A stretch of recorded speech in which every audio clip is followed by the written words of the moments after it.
Well, it's been a minute since I've done one of these, hasn't it? I know you guys miss the rants, and to be honest, they were on hold for a year when I decided I wanted to torture myself by playing nothing but Pokemon for a year, but they're finally back. And what better topic to discuss in an epic comeback rant than every 13-year-old in 2015's favourite game genre, realistic? Look, I've made hints towards the fact I'm not a fan of realism in games, probably since the dawn of this channel. But I don't think I've ever properly dissected the topic and refined my take on the issue, so I'm going to make it all clear in this video. Now first things first, I don't hate everything realistic in gaming. My grievances lie more so in the pursuit of photorealism in gaming. Contrary to what you may think, oftentimes when I see a character act in a way a human would, in a realistic manner, I'll applaud it. Whether it's Scrimblow, Bimblow, or Popular McJRPG guy, I don't care. I find it really cool when developers and story writers go the extra mile to make characters and story arcs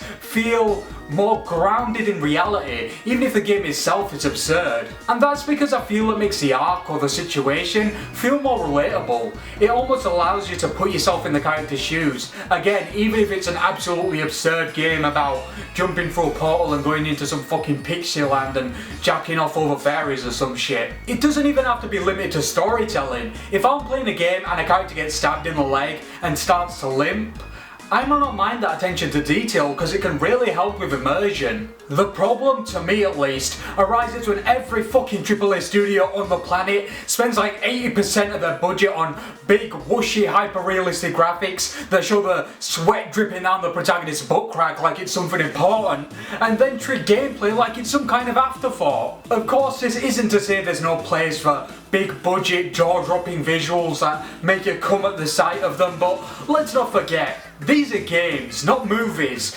Gameplay comes first, presentation comes second. It seems like a lot of studios have forgotten about that fact since around about the 7th generation of systems, because since then, it seemed like they've all been in a race to see who can push the hardware to its maximum the fastest. And it's not been by filling the games with content or achieving new and fresh innovations in terms of gameplay, but filling the fucking disk space with pointlessly detailed assets to appease these retards that just can't enjoy a game if it doesn't look exactly like the shit they see when they look outside their window. Like seriously, can you fucking morons not just enjoy Minecraft without having RTX on, making the water look so detailed it's making the game run at fucking 2 FPS? Of course, I'm a fan of more cartoony games like Nintendo games, so I don't have to worry about that, right? That is true, but also sort of untrue at the same time. When a few people go for a specific style and see success,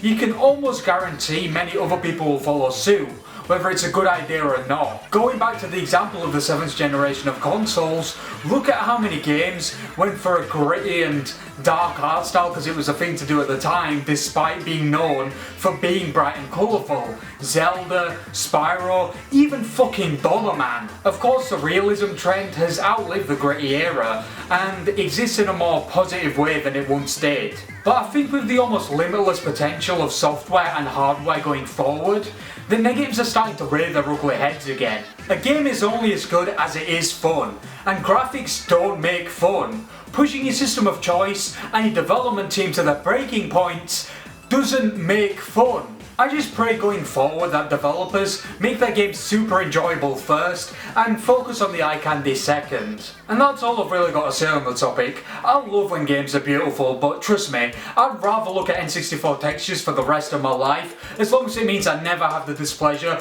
of playing a game that controls so fucking bad that it feels like I'm fisting a fucking cow while playing it because the developers didn't focus on the controls or the gameplay because they were too busy making 4K Ultra HD visuals. And for those butthurt losers watching the video who can't enjoy a game unless the protagonist has realistic jiggle physics on his balls, fuck you. You know what though, there is one hyper-realistic game that I absolutely love that I recommend to anyone, especially those that are butthurt at my opinions in this video, and it's called Getting a Fucking Life. Hell, and if you like it, there's an expansion pack called Getting Some Bitches that adds hours of additional gameplay.